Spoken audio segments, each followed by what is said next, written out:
Question number 423 Shri Umesh भाई बाबूभाई पटेल। प्रश्न संख्या नंबर 423। माननीय मंत्री महोदय, माननीय सदस्य।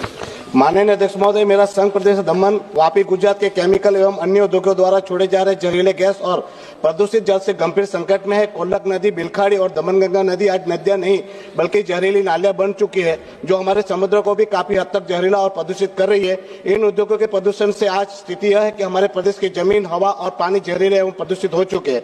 इसका सीधा असर मछुआरों की आजीविका और जनता के स्वास्थ्य पर पड़ रहा है, जहाँ कैंसर जैसी गंभीर बीमारी बढ़ रही है। महोदय, मेरे प्रश्न के पटल हुए उत्तर से मैं संतुष्ट नहीं हूँ। कई जगह आंकड़े नहीं है। प्रश्न पूछो सर, वही पर बोल रहा हूँ।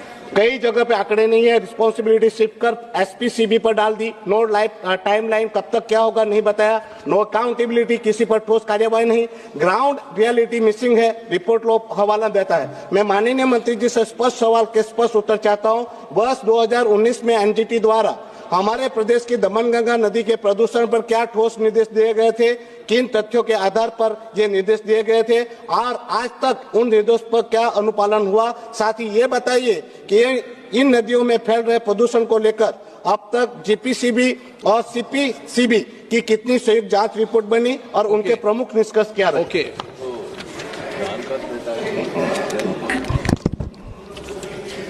धन्यवाद सर। मैं माननीय सदस्य श्री उमेश भाई पटेल जी का, सर मैं वाकई उनका कंसर्न बहुत जेन्युइन है और ये उस विषय पर बहुत मेहनत भी कर रहे हैं और मैं उनकी प्रशंसा करना चाहता हूँ सर कि उन्होंने जो दामन दीव और दादरा नगर हवेली के पर्यावरण की समस्याओं को लेकर उन्होंने कई बार ये बात भी उठाई है, प्रश्न भी उठाए हैं, 377 में भी रखा है और मुझसे व्यक्तिगत मिलकर भी उन्होंने अपना एक कंसर्न जाहिर किया सर। इस संबंध में मैं आपसे कहना चाहता हूँ कि सर ये हमारी सरकार के प्रयास है कि देश के जो पर्यावरण में निरंतर हमारे सुधार किए जाए। सर जिस तरह से हमारे देश की इकॉनमी बढ़ रही है, इंडस्ट्रीज बढ़ रही है, बिजनेस बढ़ रहा है, उसके साथ साथ ये जो हमारी इंडस्ट्रीज का इफ्लुएंट डिस्चार्ज होता है वो भी हमारी नदियों में आता है सर और ग्राउंड वाटर में भी आता है। तो एक विषय है, कंसर्न है जिसको हम लोग भी पूरी मेहनत के साथ उसको हर स्तर पर एड्रेस भी कर रहे हैं सर। जहाँ तक माननीय सदस्य जी ने पूछा कि इसमें ठोस कार्रवाई क्या हुई है सर, मैं माननीय सदस्य जी को